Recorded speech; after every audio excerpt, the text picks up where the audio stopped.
بالله من الشيطان الرجيم بسم الله الرحمن الرحيم قل هل ننبئكم بالأخسرين أعمالا الذين ضل سعيهم في الحياة الدنيا وهم يحسبون أنهم يحسنون صنعا أولئك الذين كفروا بآيات ربهم ولقائه فحبطت أعمالهم فلا نقيم لهم يوم القيامة وزنا صدق الله مولانا العظيم رب اشرح لي صدري ويسر لي أمري واحلل عقدة من لساني يفقهوا قولي اللهم صل على محمد وعلى آل محمد كما صليت على إبراهيم وعلى آل إبراهيم إنك حميد مجيد اللهم بارك على محمد وعلى آل محمد كما باركت على إبراهيم وعلى آل إبراهيم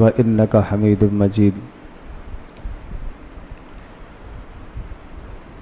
دنیا میں ہم نقصان دہ اور خسارے والا آدمی، نقصان والا آدمی اس کو سمجھتے ہیں جس کے پاس مال نہ ہو، جس کا مال تباہ ہو گیا۔ ہم سمجھ رہے ہیں کہ اس نے بڑا نقصان اٹھایا، بڑا خسارہ اٹھایا۔ کوئی شک نہیں، مال کا تباہ ہو جانا اچانک سے اللہ نہ کرے یقیناً انسان کے لیے صدمہ ہے، خسارہ ہے، لیکن یہ خسارے چھوٹے خسارے ہیں، یہ نقصان چھوٹے نقصان ہیں۔ اللہ تبارک و تعالی جس نقصان سے بچنے کی تلقین کر رہا وہ بہت بڑا نقصان ہے۔ دنیا میں مال کا کم ہو جانا، مال کا ختم ہو جانا، یہ وہ خسارہ ہے کہ اس خسارے کی تلافی ممکن ہے، اس لیے کہ دنیا کے اندر ہے آدمی، لہٰذا یہاں جو خسارہ، جو نقصان پیدا ہوا اس کی تلافی کرنا ممکن ہے۔ لیکن جب آدمی کی آنکھ اس دنیا سے بند ہو جاتی ہے اور اس جہان سے نکل کر دوسرے جہان میں پہنچ جاتا ہے، برزخی زندگی اور آخرت کی زندگی میں چلا جاتا ہے، تو اب وہاں جو خسارہ اور نقصان ہے اس نقصان کی تلافی نہیں کر سکتا۔ کیوں؟ اس لیے کہ تلافی کا وقت ختم ہو گیا۔ اب میں یہ عرض کر رہا ہوں کہ آخرت کا جو سرمایہ ہے، سرمایہ کا ڈوب جانا خسارہ ہے۔ سرمایہ کا ڈوب جانا، ضائع ہونا کیا کہلاتا ہے؟ خسارہ کہلاتا ہے۔ میں آخرت کا سرمایہ بتاتا ہوں، کتنا سرمایہ ہے آخرت کا۔ ایک مرتبہ جب آپ اپنی زبان سے سبحان اللہ کہتے ہیں تو رسول اکرم صلی اللہ تعالی علیہ وسلم نے ارشاد فرمایا کہ سبحان اللہ نصف المیزان، یہ آدھے ترازو کو بھر دے گا۔ یہ اتنا بڑا سرمایہ ہے۔ والحمدللہ تملؤہ، اور الحمدللہ کہو گے تو آپ کا ترازو نیکیوں سے مکمل بھر جائے گا، 100% سرمایہ آپ کے پاس موجود ہو گیا۔ اور اسی طرح سے لا الہ الا اللہ کا کلمہ، یہ تملأ ما بین السماء والارض، یہ زمین آسمان کے درمیان کے خلا کو نیکیوں سے بھر دیتا ہے۔ یہ آخرت کے سرمایے ہیں۔ مجھے آپ یہ بتائیے، ایک آدمی نے صبح سے لے کر شام تک لا الہ الا اللہ پڑھا، سبحان اللہ پڑھتا رہا، الحمدللہ پڑھتا رہا، اس حدیث کے مطابق اس نے کتنا ثواب حاصل کیا؟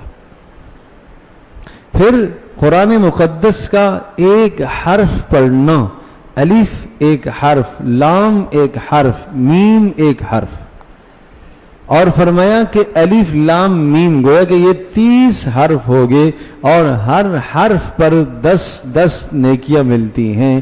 تو بتائیے جو آدمی روزانہ ایک پارہ پڑھتا ہے کتنے حروف قرآن کے پڑھ لیتا ہے؟ ایک نصف پارہ پڑھتا ہے تو کتنی نیکیاں کما لیتا ہے؟ ایک ربع پڑھتا ہے تو کتنی نیکیاں کما لیتا ہے؟ نیکیوں کے پہاڑ جمع ہو جاتے ہیں، پہاڑوں کی طرح نیکیاں ہوتی ہیں۔ آپ تصور نہیں کر سکتے کہ کتنی نیکیاں ایک شخص صبح سے لے کر شام تک کماتا ہے۔ یہ سرمایہ ہے اس کا، یہ آخرت کا سرمایہ ہے۔ یہ نیکیاں اسے آخرت میں کام آئیں گی. آخرت میں خرید فروخت تو ہوگی نہیں کہ کسی سے نیکیاں خرید لی جائیں. کوئی دوستی کام آئے گی نہیں کہ کسی دوست سے نیکیاں لے لی جائیں، سرمایہ آخرت کا لے لیا جائے. یہاں تو ہم قرض مانگ لیتے ہیں، وہاں یہ سلسلہ نہیں. یہاں ہم کہیں زور زبردستی سے کہیں سے حاصل کر لیتے ہیں، وہاں کوئی زبردستی بھی نہیں. اور وہاں یہ حال ہے کہ یوم یفر المرء من اخیہ، آدمی اپنے بھائی سے بھاگے گا، مجھ سے میرا بھائی سگا نیکی نہ مانگ لے. ماں سے بھاگے گا، ماں اولاد سے بھاگے گی کہ کہیں ایک دوسرے کے نیکی کا سوال نہ ہو جائے. باپ اپنے اولادوں کے لیے کیا کچھ یہاں نہیں کرتا، کیا کچھ اپنے بچوں پر خرچ نہیں کرتا، اپنی ہر قسم کی تکلیف برداشت کر کے اولادوں کو راحت اور سہولت پہنچانا چاہتا ہے، لیکن اس دن باپ بھی بھاگ رہا ہوگا میرا بیٹا مجھ سے کوئی نیکی نہ مانگ لے. بیوی اور میاں بیوی کے درمیان میں کیا تعلقات اور کیا محبتیں ہوتی ہیں، کیا ایک دوسرے کے لیے جان قربان کرنے کے لیے، نچھاور کرنے کے لیے تیار ہوتے ہیں. وہاں شوہر بیوی سے اور بیوی شوہر سے بھاگے کہ کوئی نیکی مجھ سے آج نہ مانگ لے، کوئی دوست نہ مانگ لے. تو بھائی وہ سخت وقت آنے والا ہے، وہ آخرت کا وقت. وہاں کے لیے سرمایہ یہ نیکیاں. یہ آپ نے نماز پڑھی، یہ سرمایہ ہے. آپ نے صدقہ کیا، یہ سرمایہ ہے. آپ نے ذکر کیا، یہ سرمایہ ہے آخرت کا. آپ نے تلاوت کی، یہ آخرت کا سرمایہ ہے. آپ نے راستے میں چلتے چلتے کوئی تکلیف دہ چیز ہٹا دی، یہ سرمایہ ہے.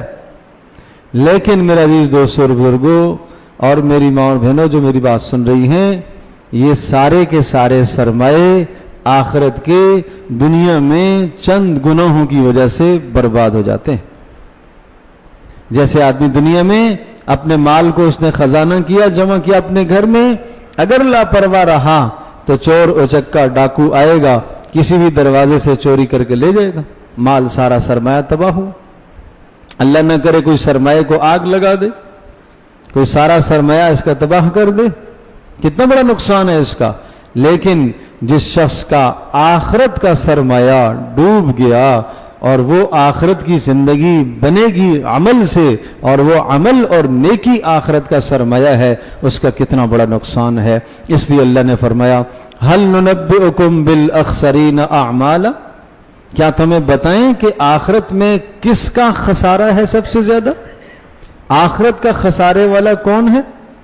الذین ضل سعیہم فی الحیات الدنیا، جن کی دنیا کی محنت، نیکیاں کمانا، نیک اعمال کرنا، اچھے اعمال کرنا، سب کے سب ضائع ہو گئے، اور وہ یہ سمجھتے رہے کہ ہمارے پاس تو بہت اعمال کا سرمایہ ہے. جب وہاں پہنچے تو حباء منثورا، ان کی سب نیکیاں ان کے سامنے دکھتے ہی ریت کے ذروں کی طرح اڑا دی گئی. یہ خسارہ ہے. اب 4 گناہ ایسے ہیں جن گناہوں سے آدمی کے نیک اعمال تباہ ہوتے. ان گناہوں سے اپنے آپ کو ہم نے بچانا ہے. یہ کیوں بچانا ہے؟ اس لیے کہ آخرت کا سرمایہ ہم نے محفوظ رکھنا ہے انشاءاللہ. 4 گناہوں میں سے پہلا گناہ کفر، ایمان سے پھر جانا، کفر میں چلا جانا ساری کی ساری نیکیاں تباہ کر دیتا ہے. جب کفر لگ گیا، سینکڑوں، ہزاروں، کروڑوں، لاکھوں، پہاڑوں جیسے اعمال کے ساتھ کفر چپک گیا، کلمہ کفر، تو کلمہ کفر ان تمام کے تمام اعمال کو زیرو کر دے گا. تو ایک کفر تو یہ ہے کہ آدمی زبان سے جان بوجھ کر ارادہ کر کے کفریہ کلمہ معاذ اللہ ثم معاذ اللہ، اللہ کی توحید کا انکار کرے، محمد رسول اللہ صلی اللہ علیہ وسلم کی نبوت کا، ختم نبوت کا انکار کر دے، دین کے کسی بھی جز کا انکار، نماز کا انکار کفر ہے، روزے کا انکار کفر ہے. اور کبھی کبھی ایسا ہوتا ہے کہ زبان سے تو انکار نہیں کرتا، لیکن کچھ نہ کچھ عمل ایسے ہو جاتے ہیں جو انکار کی طرح ہوتے ہیں، اور ان اعمال پر وہی ثمرہ مرتب ہوتا ہے جو کفر پر مرتب ہوتا ہے. کفر سے عمل ضائع، اس عمل سے بھی انسان کے اعمال ضائع. مثلاً زبان سے دین کا مذاق اڑا لیا، استہزاء کر لیا۔ رسول اللہ صلی اللہ علیہ وسلم کی کوئی سنت سامنے آئی اور اس سنت کو حقارت سے دیکھ لیا، گھٹیا نظر سے دیکھ لیا، کفر ہے۔ نہیں پتہ چلتا روزمرہ کی زندگی میں ہم کیا کچھ کر رہے ہوتے، زبان سے کیا کچھ بول جاتے ہیں، عمل سے کیا کچھ کر جاتے ہیں۔ اور جو آدمی پھر اسلام کی زندگی سے نکل جاتا ہے، اسلام کی چار دیواری سے نکل جاتا ہے، اور اگر وہ شادی شدہ ہے تو نکاح بھی ختم ہے، اس کو بیوی کے ساتھ اس کا تعلق بھی پھر حرام کا ہوتا ہے۔ تو اس لیے بہت اچھی طرح سے سوچ سمجھ کر آدمی کو زبان سے جملہ بولنا چاہیے، خاص طور پر دین کے معاملے میں استہزاء مذاق نہ اڑائی جائے۔ جو آدمی دین پر عمل نہیں کر رہا، کوتاہی کر رہا ہے، کمی کر رہا ہے، ٹھیک ہے، گناہگار ہو رہا ہے، لیکن دین کا مذاق اڑانے والا تو کفر میں چلا جاتا ہے، کفر میں چلا جاتا ہے۔ اس لیے استہزاء سے، حقارت سے، دین کو حقارت کی نگاہ سے دیکھنے سے، دین کے کسی بھی جز کو حقارت کی نگاہ سے دیکھنے سے، رسول اللہ صلی اللہ علیہ وسلم کی کسی سنت کو حقارت کی نگاہ سے دیکھنے سے کفر لازم آتا ہے۔ اللہ پاک ہم سب کی حفاظت فرمائے۔ تو ایک تو کفر ہے، کفر سے انسان کے اعمال سارے ضائع ہو جاتے ہیں، کچھ نہیں باقی بچتا۔ تو میں عرض کر رہا ہوں، بسا اوقات تو کفر آپ کہیں گے ہم تو کبھی اللہ نہ کرے، اللہ نہ کرے، ہم کیوں کفر کریں گے؟ اللہ نہ کرے اللہ وہ دن لائے کہ ہماری زبان پر کلمہ کفر نکلے، لیکن میرے عزیز دوستوں میں عرض کر رہا ہوں کہ کبھی کبھی بے ساختہ بات ہو جاتی ہے، ہمیں شعور بھی نہیں ہوتا، اس لیے دین کے مسائل سیکھنے کی ضرورت ہے۔ نمبر 2، شرک۔ شرک سے بھی آدمی کے اعمال ضائع ہو جاتے ہیں۔ خاص طور پر ایک شرک تو کفر ہی ہے، ایک آدمی دو رب مانتا ہے تو شرک ہے، اور یہ شرک کفر ہے۔ لیکن ایک شرک ایسا ہے کہ جس کو کفر تو نہیں کہا جاتا، لیکن وہ شرک اتنا بد ہے، اتنا بدترین ہے کہ آدمی کے اعمال وہ بھی ضائع کر دیتا ہے۔ وہ شرک ہے ریاکاری، اعمال میں دکھلاوا۔ زندگی ساری میں صدقہ کرتا رہا لیکن ریاکاری سے، نمازیں پڑھتا رہا ریاکاری سے، دکھلاوے کی نظر سے، لوگ کہیں کہ نمازی، اچھے اعمال کرتا رہا لیکن دکھلاوے کا جذبہ اندر موجزن تھا دل و دماغ میں کہ لوگ کہیں کہ بڑا نیک آدمی، ان لوگوں کی خاطر اس نے کیا۔ یہاں تک کہ قتال و جہاد فی سبیل اللہ جیسا اہم عمل جس نے جان لٹائی، یہاں تک کہ درس و تدریس جیسا، تعلیم اور تعلم جیسا اہم عمل، منبر و محراب جیسا اہم عمل، جو یہ عمل بھی اگر دکھلاوے سے کرے گا کچھ نہیں ملے گا۔ یہاں تک کہ مال جس کو اللہ نے عطا فرمایا اور اس نے مال خرچ کیا لیکن ریاکاری سے اس کا عمل بھی ضائع۔ اس لیے فرمایا 3 قسم کے لوگ ایسے ہیں جن کے ذریعے سے جہنم کی آگ کو جلایا نہیں جائے گا، بھڑکایا جائے گا۔ جل تو پہلے سے رہی ہے، مزید تیل کا کام دیں گے۔ 3 قسم کے لوگ۔ نمبر 1 عالم ریاکار، نمبر 2 شہید فی سبیل اللہ، اللہ کی راستے میں شہید ہونے والا ریاکار، نمبر 3 مال خرچ کرنے والا سخی لیکن ریاکار۔ تینوں کی تینوں ریاکاری کی وجہ سے جہنم میں ڈالے جائیں گے، اور جب جہنم میں یہ جائیں گے تو جہنم ان کو دیکھ کر بھڑکے گی اور یہ جہنم میں یہ ایندھن کا کام دیں گے۔ یہ سب سے پہلے ان کو بھڑکانے کے لیے ڈالا جائے گا، اور ان تینوں سے پوچھا جائے گا بتاؤ تمہیں یہ نعمتیں کیوں ملی تھی؟ علم والے سے پوچھا جائے گا بتاؤ تجھے علم کیوں دیا گیا تھا؟ کہے گا اس لیے اللہ تو نے دیا تھا، اور تو نے جتنا علم دیا اس کو میں نے سکھایا۔ اللہ پاک فرمائیں گے تو نے جھوٹ بولا، یہ اس لیے تو نے کیا تاکہ لوگ کہیں تو عالم ہے۔ اب وہ جنہوں نے کہنا تھا کہہ دیا، فرشتوں کو حکم ہوگا پکڑو اس کو جہنم میں ڈال کیا۔ دوسرا شہید فی سبیل اللہ، اللہ کی راہ میں مرنے والا، جان دینے والا۔ ہاں تو نے کیوں جان دی تھی؟ اللہ اس لیے دی تھی تاکہ تیرا دین زندہ ہو جائے، تاکہ کفر پست ہو جائے، تیرا کلمہ بلند ہو جائے۔ اللہ پاک فرمائے، اللہ تو دل کی حال کو جانتا ہے، ہم تو ظاہر کو دیکھتے ہیں بھائی۔ اللہ پاک فرمائیں گے تو نے جھوٹ بولا ہے، یہ تو نے اس لیے کیا تھا کہ لوگ کہیں گے بہادر ہے، اب وہ کہا جا چکا، بس اس کو بھی جہنم میں پھینکا جائے گا۔ اور تیسرا مالدار، مال خرچ کرنے والا، تو نے کیوں خرچ کیا تھا؟ یا اللہ تیری رضا کے لیے خرچ کیا تھا کہ تو راضی ہو جائے۔ اللہ فرمائے گا تو نے جھوٹ بولا ہے، جھوٹ بولا ہے، یہ تو نے اس لیے کیا ہے تاکہ لوگ کہیں یہ بڑا مالدار ہے۔ وہ کہا جائے گا ضل عملک، تیرا عمل ضیاء، تیرا اجر باطل، آج اپنے اجر کا مطالبہ اس سے کرو جا کر جس کے لیے تو نے دنیا میں عمل کیا تھا۔ اور میں یہ اکثر بات عرض کیا کرتا ہوں، میں بہت اس پہ پہلے بھی بات کہہ چکا ہوں، آج پھر کہہ رہا ہوں، نماز میں، تلاوت میں، صدقے میں، وعظ میں، نصیحت میں، ہر عمل میں اللہ کی رضا کا مذاکرہ پہلے سے کرا کرو۔ یہ میں کیوں کر رہا ہوں؟ اللہ کو راضی کرنے کے لیے۔ نماز پڑھنے والا نمازی نماز پڑھ رہا ہے، سبحان ربی العظیم، سبحان ربی الاعلی 3 مرتبہ کہنے کا ارادہ تھا، کسی نے دیکھ لیا، 2 اور بڑھا دی، 5 ہو گئی۔ تو ایک سبحان اللہ زمین آسمان کے خلا کو نیکیوں سے بھرتا ہے، 5 تو ہو گئی، لیکن 3 اللہ کے لیے ہوئی، 2 بندے کے لیے ہو گئی۔ یہ نماز میں شرک آ گیا، یہ سجدے میں بھی شرک ہے، یہ تحیات میں بھی شرک ہے، یہ پیشانی اللہ کے سامنے ٹیک کر بھی شرک ہے۔ تو یہ عمل کیسے قبول ہوگا؟ فمن کان یرجو لقاء ربہ فلیعمل عملا صالحا ولا یشرک بعبادت ربہ احدا۔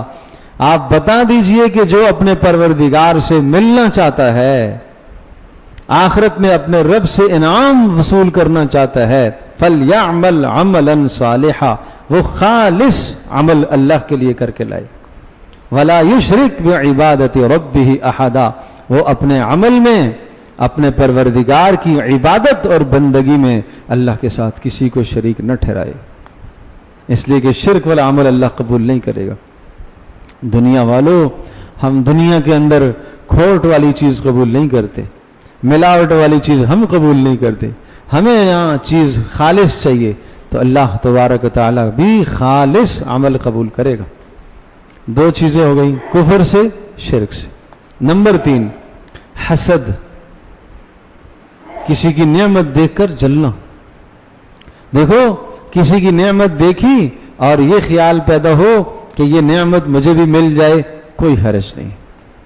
اللہ سے مانگا آپ نے، اللہ تو نے اسے دی ہے، اللہ مجھے بھی عطا فرما دے، اگر میرے حق میں بہتر ہے اللہ یہ نعمت مجھے بھی عطا فرما، کوئی مذائقہ نہیں۔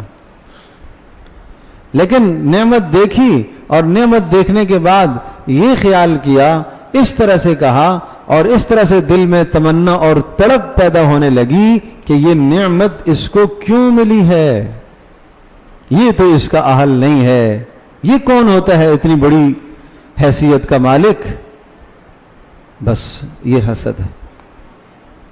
اور اس سے بد اور بدترین درجہ پھر اگلا آتا ہے کہ نعمت دیکھی اور یہ خیال ہو کہ یہ نعمت اس کو کیوں ملی، نہیں ملنی چاہیے، اور اس نعمت کو دور اور زائل کرنے کے لیے کوشش بھی کرنا شروع کر دے۔ اس آدمی کی، ایک آدمی کو اللہ نے عزت دی ہے، اس کو عزت دی اللہ نے، یہ کہہ رہا ہے یہ کون ہوتا ہے اس عزت والا، اس کو کیوں ملی ہے یہ عزت، اور پھر اس کی عزت کو ختم کرنے کے لیے، بدنام کرنے کے لیے اس کے عیبوں کو، اس کی برائیوں کو تلاش کر کے سامنے لاتا ہے، معاشرے کے سامنے رکھتا ہے۔ یہ کیا کر رہا ہے؟ یہ اس کی عزت کو خاک میں ملانے کی کوشش کرتا ہے۔ لیکن یہ بات تو طے ہے، طے شدہ بات ہے، اس کے خاک میں ملانے سے اس کی عزت خاک میں نہیں ملتی، یہ اپنی عزت خاک میں ملا رہا، کیونکہ پیارے پیغمبر صلی اللہ علیہ وسلم نے ارشاد فرمایا، جو شخص کسی دوسرے کے عیبوں کو تلاش کرتا ہے اللہ اس کے عیبوں کو تلاش کرنا شروع کر دیتا ہے، اور جس کے عیب اللہ تلاش کرنا شروع کر دے اللہ اسے گھر بیٹھے رسوا اور ذلیل کرتا ہے۔ یہ مکافات عمل ہے، یہ دنیا میں عمل کا نتیجہ ملے گا، یہ عمل کا نتیجہ ملتا ہے. اس لیے حسد سے اپنے آپ کو بچاؤ، اپنے دل میں کسی مسلمان کا حسد مت آنے دو. حضرت مولانا اشرف علی تھانوی رحمۃ اللہ علیہ نے فرمایا، حسد سے بچنے کا حل بتلایا، کیونکہ حسد اس کا نقصان ہوتا ہی ہوتا ہے، اپنا بھی نقصان ہو، اپنے اعمال تباہ ہو جاتے ہیں. اس لیے رسول اللہ صلی اللہ علیہ وسلم نے فرمایا، ان الحسد یاکل الحسنات کما تاکل النار الحطب. یہ حسد نیکیوں کو ایسے کھا جاتا ہے جیسا کہ آگ سوکھی ہوئی لکڑیوں کو تباہ کر دیتی. اس طرح سے حسد نیکیوں کو کھا جاتا ہے. حضرت تھانوی رحمۃ اللہ علیہ ارشاد فرماتے ہیں کہ جس شخص سے تمہیں حسد ہونے لگے تو اس کے لیے دعا کیا کرو، اے اللہ تو نے اس کو نعمت عطا فرمائی ہے، اے اللہ اس نعمت کو اس کے پاس برقرار رکھ دیجیے. ہے تو بڑا مشکل کام اس کے لیے آدمی دعا کرے، بڑا مشکل کام، نفس پر بڑی چوٹ آتی ہے. لیکن پتہ ہے ملے گا کیا؟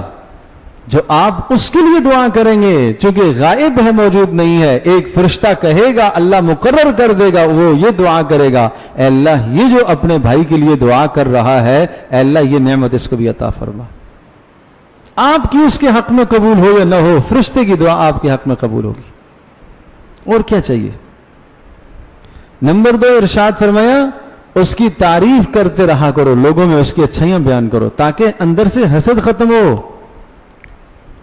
اور نمبر 3 فرمایا، گاہے بگائے کبھی کوئی تحفہ بھی بھیج دیا کرو. دل نہیں ملتا اس کے ساتھ، جی نہیں مانتا اس کو تحفہ بھیجنے کا. حسد جو ہوا، لیکن حسد کے ذریعے سے اپنے ایمان اور اعمال کی تباہی ہے. میں اپنے ایمان اور عمل کو بچانے کے لیے یہ کروں گا کہ میں اس کو کچھ تحفہ بھیج دوں، اس کے لیے دعائیں کروں، اس کی تعریف کروں، اس کے لیے تحفہ بھیجوں. 3 کام کرو تو حسد ختم ہو جائے گا. تو کسی سے حسد نہ کرو، کیونکہ عمل تباہ ہوتے ہیں اپنے. اور چوتھی چیز ہے جس سے انسان کے اعمال ضائع ہو جاتے ہیں، وہ ہے ایذائے مسلم، مسلمان کو تکلیف دینا. تکلیف کسی بھی طرح کی ہو، کسی کو گالی دے کر تکلیف دینا، کسی کو تھپڑ مار کر تکلیف دینا، کسی کی غیبت کر کے اور جب اس کو اطلاع ہو جائے کہ میری غیبت اس نے کی ہے اس سے تکلیف دینا، کسی کو ذلیل اور رسوا کر کے تکلیف دینا، اور کسی کے حق دبا کر تکلیف دینا، کسی کو حق نہ دے کر تکلیف دینا. غرض کوئی بھی راستہ ہو مسلمان کو اذیت پہنچانے کا، اس سے اعمال ضائع ہوتے ہیں. اور جو مسلمان کو اذیت پہنچائے گا، اس سے کیا ہوگا؟ آپ کے یہ نیک اعمال اس کی طرف چلے جائیں گے. اب اس پر میں حدیث پیش کرتا ہوں. پوچھا، جانتے ہو من المفلس؟ غریب کون ہے؟ مفلس کون ہے؟ اللہ کے رسول. صحابہ نے پوچھا، نبی علیہ السلام نے سوال فرمایا کہ مفلس کون ہے؟ تو صحابہ نے کہا، اللہ کے رسول، المفلس فینا من لا درہم لہ ولا دینار. مفلس ہم اس کو کہتے ہیں کہ جس کے پاس مال نہ ہو، جس کے پاس پیسہ نہ ہو، وہ فقیر ہے، وہ مفلس ہے. رسول اللہ صلی اللہ علیہ وسلم نے ارشاد فرمایا، نہ مفلس دین میں وہ ہے، آخرت کا مفلس وہ ہے جو من یاتی بصلاتہ وصیامہ، جو قیامت میں اپنے روزوں کو لے کر اللہ کے دربار میں پیش ہوا، نمازیں لے کر پیش ہوا، تلاوتیں لے کر پیش آیا، ذکر لے کر اللہ کے دربار میں آیا، اور اسی طرح سے صدقہ لے کر اللہ کے دربار میں پیش ہوا. میں نے عرض کیا وہ ذکر آپ سمجھ لیں کہ ایک سبحان اللہ پر کتنی کتنی نیکیاں تھیں، تلاوت کے ایک ایک حرف پر کتنی کتنی نیکیاں لے کر اللہ کے حضور پیش ہو. لیکن آپ علیہ السلام نے ارشاد فرمایا، جب وہ آیا تو شتم ھذا وضرب ھذا، اس کو اس نے مارا ہے، فلاں کی غیبت کی، فلاں کو گالی دی، فلاں کے ساتھ یہ بدسلوکی کی. وہ جتنے بھی لوگ ہوں گے جن کے ساتھ اس نے برائی کی اور ایذائیں دی اور تکلیفیں دی، وہ سب کے سب اس سے نیکیاں لیتے جائیں گے، لیتے جائیں گے، لیتے جائیں گے. ایک نماز لے گیا، دوسرا روزے لے گیا، تیسرا صدقے لے گیا، چوتھا تلاوت لے گیا، پانچواں ذکر لے گیا. لیکن آپ نے ارشاد فرمایا پھر بھی حق لینے والے باقی ہوں گے اور اس کی نیکیاں ختم ہو جائیں گی.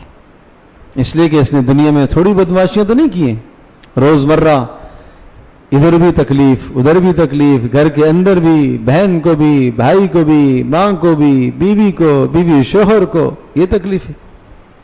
اس کو تو ہم تکلیف سمجھتے ہی نہیں ہیں کہ یہ بھی کوئی تکلیف ہے۔ بیوی تو غلام ہے، جو مرضی ہے کرو، بیٹا تو غلام ہے، جو مرضی ہے کرو، بھائی کے ساتھ تو چھوٹا بھائی ہے، جو مرضی ہے زیادتی کرو، بہن کے ساتھ جو مرضی ہے زیادتی ہو۔ اس کا خیال ہی نہیں ہے، احساس اور شعور ہی نہیں ہے کہ یہ بھی کوئی تکلیف ہے۔ ہم سمجھتے ہیں کہ تکلیف کا مطلب کسی دوسرے کو اذیت دینا، جبکہ یہ گھر والے ہیں، ان کو بھی اذیت دی ہے۔ یہ اذیت یہ تو وہاں یہی گھر والے، جو ماں ہے، جو باپ ہے، جو بہن ہے، بھائی ہے، اقربا، اعزہ، رشتہ دار، یہ سب دور ہو جائیں گے۔ یہ کہیں گے نفسا نفسی، ہم جانتے ہی نہیں ہیں۔ اللہ اکبر۔ اور پھر ارشاد فرمایا حق لینے والے باقی ہوں گے۔ ایک آدمی کہے گا اے اللہ اس نے میرا مال دبایا تھا، اللہ پوچھیں گے جاننے کے باوجود فرشتوں سے بتاؤ اس کی نیکیاں بچی ہیں؟ فرشتے کہیں گے نیکیاں تو ختم ہو گئی۔ پھر اللہ پاک فرمائیں گے اچھا بھائی یہ جو حق لینے والا آیا اس کے گناہ اس پر ڈال دو۔ اب یہ گناہ ڈلنا شروع ہو جائیں گے۔ جس طرح سے یہ نیکیوں کے پہاڑ لے کر آیا تھا، اب گناہوں کے پہاڑ اس کے پاس ہیں۔ اب حکم ہوگا اللہ کی جانب سے اسے پکڑو اور جھکڑو اور جہنم کے بیچ میں ڈال کے آ جاؤ۔ یہ ہے آخرت کا مفلس، یہ ہے آخرت کا خسارے والا۔ اس کو کہتے ہیں آخرت کا نقصان۔ بھائی ہم دنیا کا مال و متاع لٹ جانا نقصان سمجھتے ہیں، کسی کو اذیت دینا، کسی کو تکلیف دینا، ہم یہ نہیں سمجھتے کہ یہ میری آخرت کا نقصان ہو رہا ہے۔ اور ہم کہتے ہیں دیکھا کیسی دبائی آج میں نے، کیسے میں نے سنایا اس کو، آج خوب میں نے اس کا آپریشن کیا، آپ خوب اس کو میں نے خوب سنائی ہے۔ اللہ اس پر ہم فخر کرتے ہیں، اور سامنے والا وہ بھی ہاں میں ہاں بہت اچھا کیا تو نے۔ میرے عزیز دوستوں اور بزرگوں اور ماں اور بہنوں، یہ جو کہتے ہیں بہت اچھا کیا، اس کا یہی حل ہونا چاہیے تھا۔ اس کا مطلب یہ ہے کہ اگر اس نے ظلم کیا اور اس ظلم کی آپ نے تائید کی، اور جو شخص کسی ظالم کی تائید کرتا ہے فرمایا وہ اپنی گردن سے اسلام کا ہار نکال کے پھینک دیتا ہے۔ سخت گناہ کی باتیں یہ جو آج روزمرہ ہمارے معاشرے میں ہو رہی ہیں، ہمیں اس کا شعور اور احساس نہیں ہے۔ ہمیں اپنی زندگی کو بدلنا ہوگا، ہمیں اپنے آپ کو بدلنا ہوگا، اپنے گھر کے ماحول کو بدلنا ہوگا۔ نیکیاں کما لیتے ہیں، اچھے اعمال کر لیتے ہیں، لیکن صبح سے لے کر شام تک گناہ ایسے زندگی میں آتے ہیں کہ سارے کے سارے اعمال تباہ ہو جاتے ہیں، اور آخرت میں جب اللہ کے پاس پہنچیں گے تو خسارہ ہی خسارہ اور نقصان ہی نقصان ہوگا۔ تو میں نے عرض کیا کہ 4 قسم کے گناہ انسان کے اعمال تباہ کرتے ہیں۔ نمبر 1، کفر سے انسان کے اعمال ضائع ہو جاتے ہیں۔ زبان پر کفر یا کلمہ مت لے کے آؤ، دین کا استہزاء کرنا، سنت کا استہزاء کرنا، دین کے کسی چھوٹے سے چھوٹے عمل کا بھی مذاق اڑانا کفر ہے، اس سے بچو۔ نمبر 2، شرک سے اعمال ضائع ہو جاتے ہیں، اور شرک میں خاص طور پر ریاکاری، دکھلاوا، اس سے عمل ضائع ہو جاتا ہے۔ نمبر 3، حسد کرنے سے عمل ضائع ہو جاتا ہے، اور حسد ساری نیکیوں کو تباہ کر دیتا ہے۔ اور نمبر 4، ایذائے مسلم، مسلمان کو تکلیف دینے سے اعمال تباہ ہو جاتے ہیں، ضائع ہو جاتے ہیں۔ آئیے ہم عزم کرتے ہیں انشاءاللہ ثم انشاءاللہ کہ ان 4 قسم کے گناہوں سے ہم اپنی زندگی کو انشاءاللہ پاک کریں گے، اور ہم اپنے گھروں میں بھی محنت کریں، اپنے بچوں میں بھی ترس کریں، گھر والیوں پر بھی رحم کریں اور ترس کریں، بہنوں پر، بھائیوں پر، ماں باپ پر، سب پر ترس کریں۔ اگر ان 4 گناہوں میں سے کوئی بھی کسی گناہ کا مرتکب ہوتا ہے تو اسے پیار سے، محبت سے، اخلاق سے روکنے کی کوشش کریں۔ اللہ پاک ہم سب کے لیے سمجھنا عمل کرنا آسان فرمائے۔ الحمدللہ رب العالمین والصلاة والسلام علی سید الانبیاء والمرسلین وعلی آلہ وصحبہ اجمعین۔ اللہم انا نعوذ بک من الفتن ما ظہر منہا وطن۔ اے ارحم الراحمین ہماری مجلس کو قبول فرما۔ اے اللہ ان 4 قسم کے گناہوں سے ہماری حفاظت فرما۔ اے اللہ کفر سے، شرک سے، حسد سے، کینے اور بغض سے، ایذائے مسلم سے، اے اللہ تو ہماری حفاظت فرما۔ اے اللہ جو 2-4 ٹوٹے پھوٹے اعمال ہماری زندگی میں ہیں، اے اللہ ان اعمال کو ثابت رہنے کی توفیق عطا فرما۔ اے اللہ ان اعمال کو ہمیں اپنے پاس برقرار رکھنے کی توفیق نصیب فرما۔ اے اللہ ان اعمال کو ضائع ہونے سے محفوظ فرما۔ اے اللہ وہ گناہ جن گناہوں سے اعمال ضائع ہوتے ہیں ان اعمال سے ہماری حفاظت فرما، ان گناہوں سے ہماری حفاظت فرما۔ ہماری نسلوں کی حفاظت فرما، پوری امت مسلمہ کی حفاظت فرما۔ اے اللہ ہم سب کی زندگیوں کو بدل لے، اے اللہ ہم سب کی زندگیوں کو بدل لے، اے اللہ ہمارے گھر والوں کی زندگیوں کو بدل لے، اے اللہ ہمارے گھر والوں کی زندگیوں کو بدل لے، بچوں کی، اے اللہ بیویوں کی، ماؤں بہنوں کی، سب کی زندگیوں کو اللہ بدل لے۔ اے اللہ جتنے بھی لوگ یہاں تشریف لائے ہیں سب کا آنا قبول فرما، سب کا بیٹھنا سننا اپنی بارگاہ میں قبول فرما، عمل کی توفیق نصیب فرما، خاتمہ بالایمان فرما، بری موت سے برے خاتمے سے ہماری حفاظت فرما۔ وصلی اللہ تعالی علی خیر خلق محمد۔